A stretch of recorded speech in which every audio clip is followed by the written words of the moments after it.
Today I would like to speak to you about the Colpayoc copper gold project in Peru.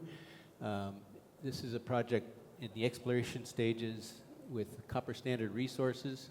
And I would also like to acknowledge Julio Castañeda, our chief geologist in Lima, who put most of this data together. We're moving fast. In summary, Colpayoc was discovered back in '96 by Newcrest, but it's an outcropping oxidized copper-gold system. I'm calling it copper-gold, but our assays are mainly gold because we're entirely within the oxidized portion of what looks like a phyllic alteration zone. And more than likely the copper has migrated. We're optimistic that at depth we're going to intercept significantly more copper than we are in the current program. It's received a small amount of drilling, and all the drilling's been really shallow, so it's an unusual project that we haven't really got into the primary sulfides yet. So we think the potential there is quite significant. It's located in the Yanacocha-Cajamarca mining district, which is a fabulous, large, endowed mineral district. We know the Yanacocha epithermal gold system, which has somewhere in the order of 80 million ounces, but the region also has many large porphyry copper systems. So Copper Standard was founded by a team of experienced geologists and financiers, and we're well back now, and these groups have put together companies like Solaris Resources, Equinox Gold, Peru Copper, and Sandstorm Gold. Oh, let's try this way.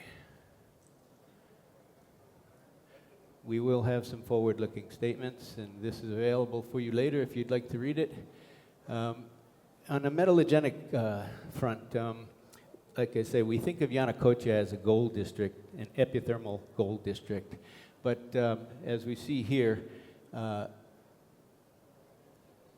Yanacocha sits in here, but it's surrounded by porphyry copper systems as well.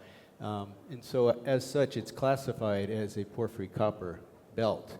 But we'll be looking at Colpayoc right here. And on a little more detailed scale, the metallogeny looks like this. Geologically, on a regional scale, the greens are Cretaceous sedimentary rocks, variably calcareous, including limestones and calcareous siltstones. And these have been covered in part by tertiary volcanics here. These are actually Miocene age volcanics, so these sit unconformably on top of the sediments. And the epithermal deposits are mainly in the volcanics, and the porphyries are mainly in the sediments out here, with the exception of, well, even Cerro Corona up north is hosted in the sediments. Now, the ages of the mineralization are quite young. There are about 14 porphyry copper deposits here. They range in age from 15.8 to 10.5 million years. And there are about 19 epithermal gold-silver deposits, and these range in age from about 11.5 to 8.5 million years. So they're related, but it seems like the epithermal systems are a little bit younger. And in terms of the porphyry deposits, the largest ones are shown here. We have Michiquillay with Southern Copper, El Galeno with China Min Metals, Tantuatay with Buenaventura, Southern Peru Copper, Minas Conga, Newmont, and Cerro Corona with Goldfields Mining. This is what it looks like from the property. We're about 15 kilometers southwest of Yanacocha, so the mine complex sits on the hill. It's a little bit higher elevation. It's more like 4,000 meters above sea level, and Colpayoc is around 32 to 3,800 meters above sea level, and we are about 10 kilometers west of Cajamarca, the city.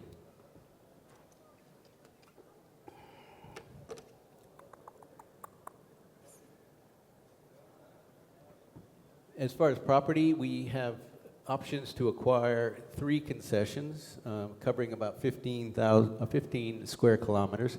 And shown here on the left, this is a quick bird image, and you can see this sedimentary sequence sort of folded into this central zone here. And what we're looking at here are historic trenches. And this is the outcropping porphyry system we call the daylight zone. We'll be talking about that in some detail.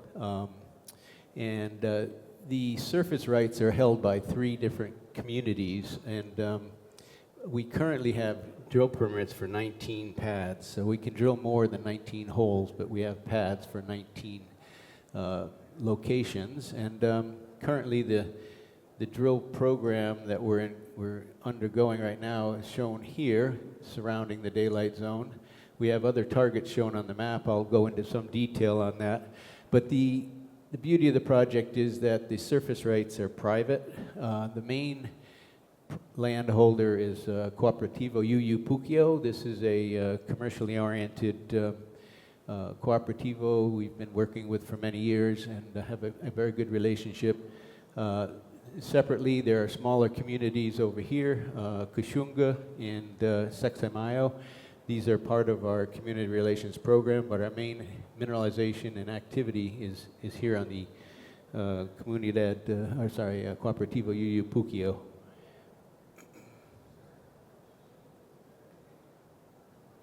So the community relations program, I'm sure we're all aware of this, but in Peru it's particularly sensitive. And over the decades I've been in this business, I've come to realize that the community relations program is the most important part of the program. If we don't have our community with us, we're not going to go forward. So we've got a very well-developed program based in based in Peru. And we're focusing on the 3 communities I mentioned earlier. And the approach we've taken is fourfold. We're working with education for residents of the communities, obviously providing employment, gainful employment that can lead to longer-term sustainable jobs. We work with community improvements, various funding activities for quality of life and access, and then also with livestock and agriculture commercial development. So what I'll try to talk about today on the geology side of this, we'll talk about property scale data, some geophysics, a little geochemistry. Then we'll focus on the daylight zone, which is the current target, as we do have an inferred gold resource there. Then we'll talk about some adjacent targets, and then, if time, talk about the copper standard resources, the leadership and company snapshot. But I think I want to put it out up front. We're starting with a very small target at the daylight zone, but the combined features that are described as the adjacent targets lead us to believe that this could be a fairly large system, and we're optimistic. So a little bit more detail and a quick bird image. These are trenches that were put in by Garangas, and drill roads here in the daylight zone. This is another target over here we call the Rio Grande zone, and then a third target we'll talk about down here, the Montura zone. But the daylight zone, this is what it looks like. It's a large area of low relief that is basically an outcropping system. It's been vegetated, and then when we expose those the bedrock, this is the kind of thing we see. Very nice stockwork mineralization, all oxidized, and as you'll see, to date the oxidation seems to be down to about 90 meters, but can go as deep as 270 meters. This is a blast from the past. I don't know how many people see this kind of data, but this is the original photograph that was compiled by Garangas in '96, and these are the trenches that they excavated. Now, I know the grade on this seems to be pretty low, and I totally agree. Both Newcrest and Garangas walked away from the property after getting the assays, but the numbers are pretty amazing. This Trench B had 320 meters of a half a gram. Trench G, we'll see a little bit more about that, 154 meters of 0.6 grams. And so on. And again, this is the sort of stuff we're looking at. The geometry of the system is obvious. It's at surface, low strip. Metallurgically, what little we know, it leaches pretty well. And so for that reason, we're very happy to look at these kind of grades. This is some of the outcrop that we see on the property. Sheeted veinlets, various orientations, but we're still working on the geometry of that. Mineralization seems to occur with, there are 3 pulses of stockwork development, and our gold mineralization is mostly associated with moderate magnetite, so it does lend itself well to magnetic geophysics.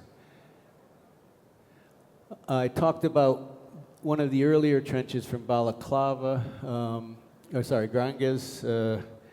This was their trench G, and this shows some of the higher grade portions of that trench, 76 meters of 0.6, 33 at 1, and all of this yellow is above 0.1, and Balaclava had the property in 98, put in 3 RC holes, and this was one of those holes, and mineralized from top to bottom, 165 meters of 0.6 with a higher grade zone of 102 meters of 0.8.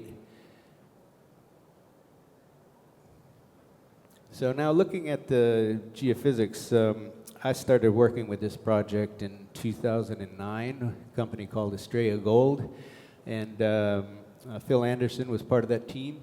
But our initial work was to certainly take advantage of the historic drilling data and understand that, but then try to put together some additional regional data. And so this is a ground magnetic survey, pretty limited in scale, but you can see the main target area here at the daylight zone, and I'll explain that in just a moment.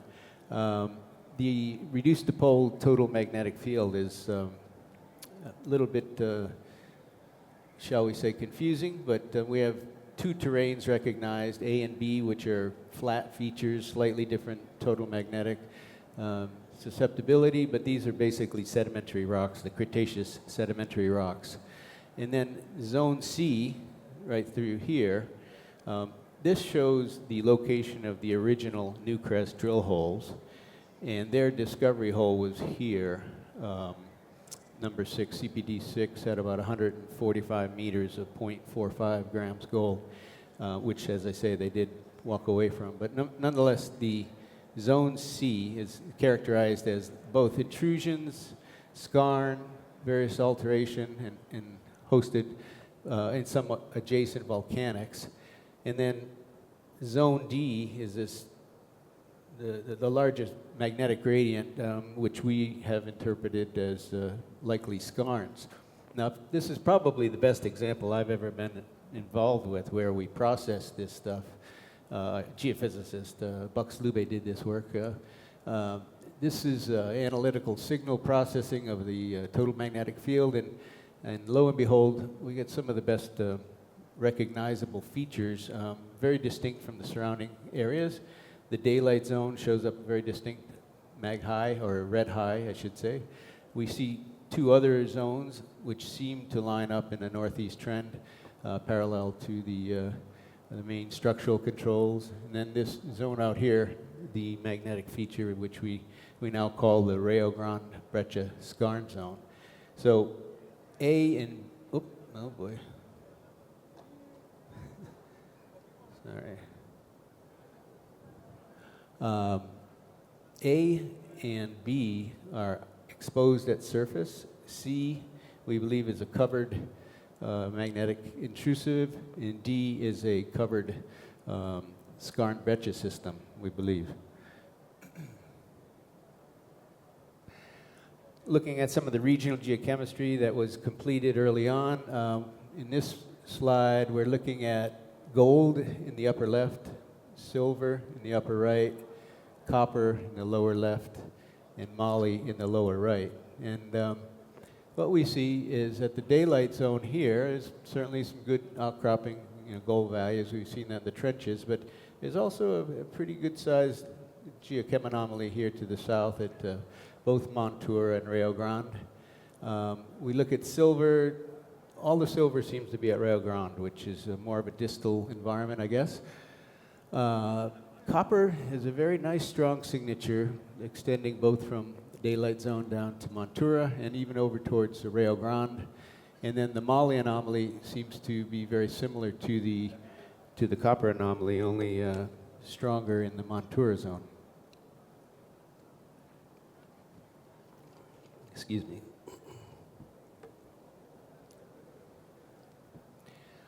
The initial drilling, Estrella put in about 10 holes, and this is the geology, very simplified. At this point, we just see one.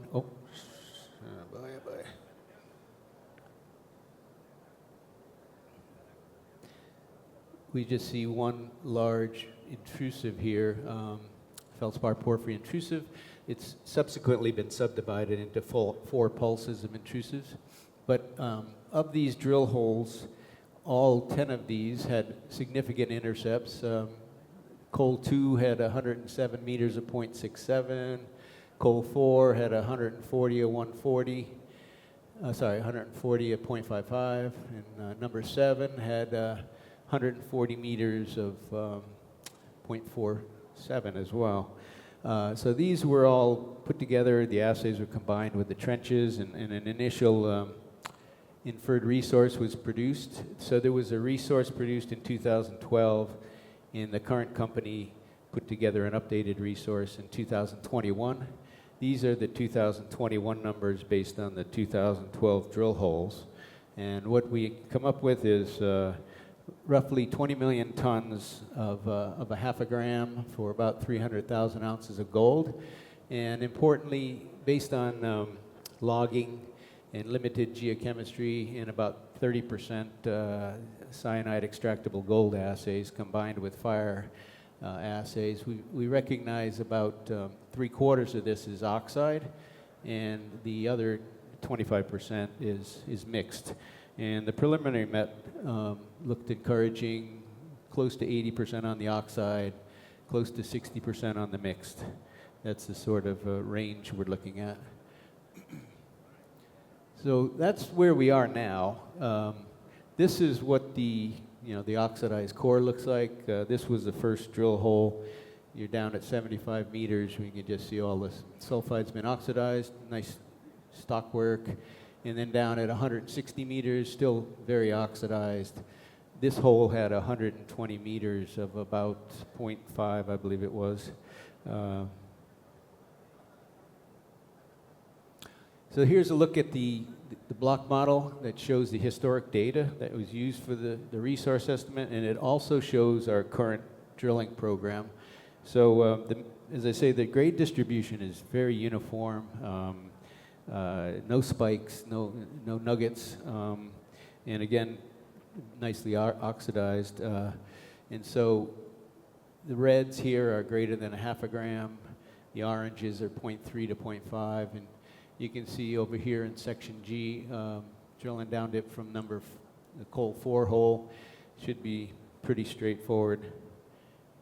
And so our current program is, we're focused on expanding the oxide gold resource to a potentially economic level, get it up towards 500,000 ounces, potentially to 1 million ounces, but also test for the porphyry copper gold system at depth, which at this point we do not have any good systematic geophysical data. We're simply drilling holes, stepping off of no mineralization, and seeing what we find.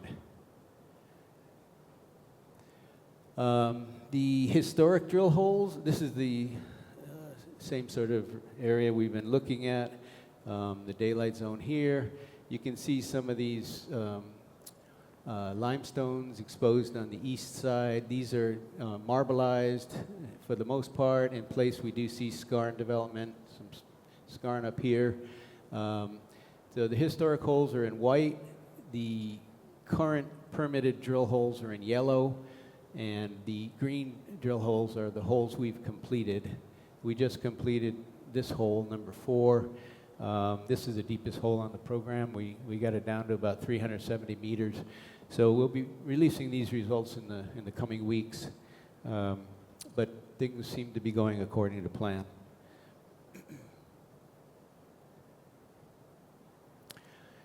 Here's that same area with the updated geology. We recognize 4 different intrusive phases. I'm not going to go into extreme detail here, but we've creatively labeled them early porphyry, intermediate porphyry, and late porphyry, as well as fine porphyry. But we have no age dates on this intrusives, but you can see the distribution of mineralization in the drilling relative to the known system.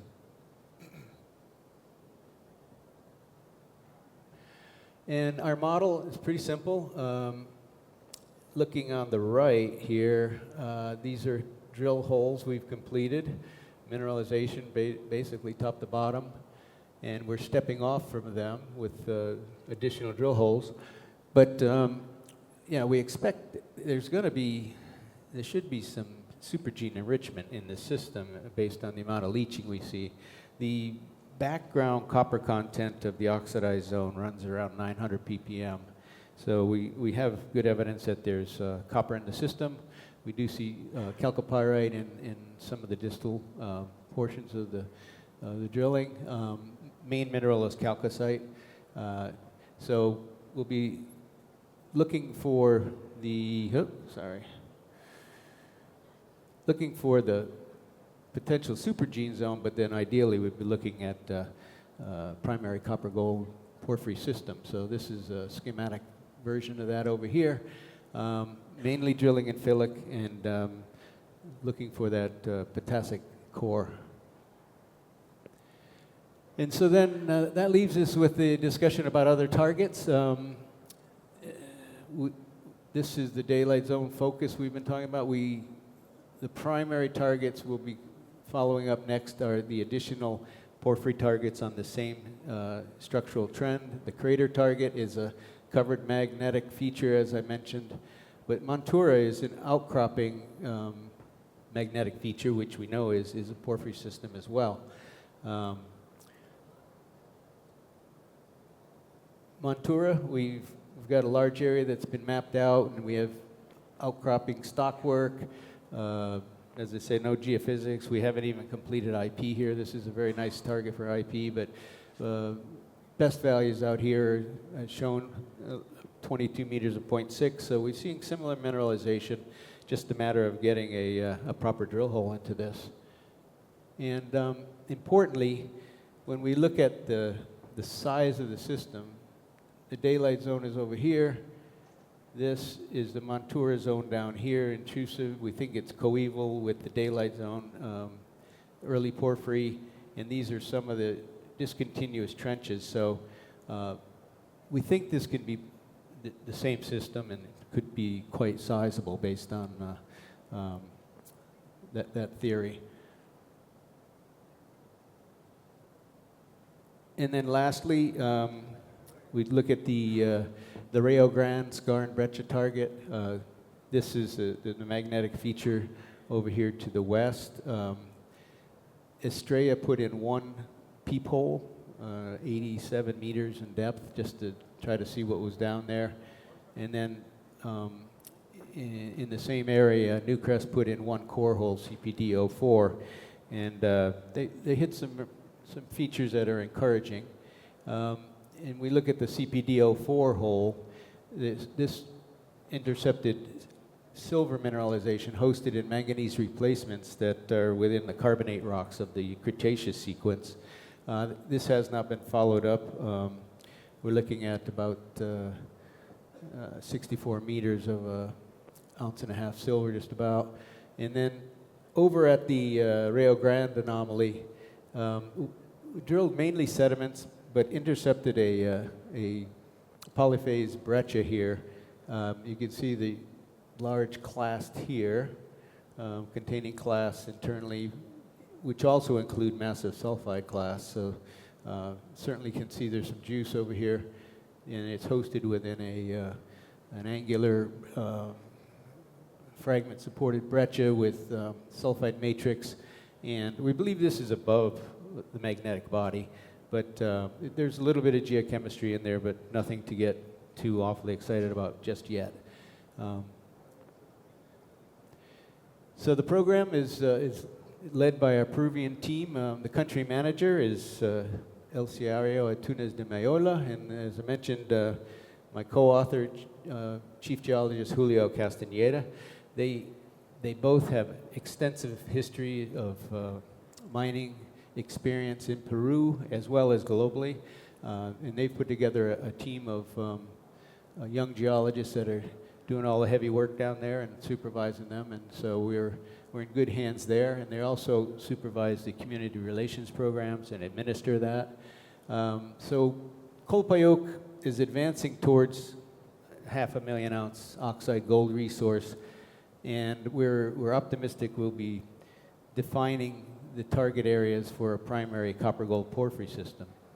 And I think importantly, the reason we're here at this conference, we certainly like to talk about our project, but we like to find out about other projects, and we are seeking other copper targets basically anywhere in the world. So, and with that, I'll leave you a corporate snapshot, who's on board, what they do, share structure, and I'll take any questions. Thank you very much.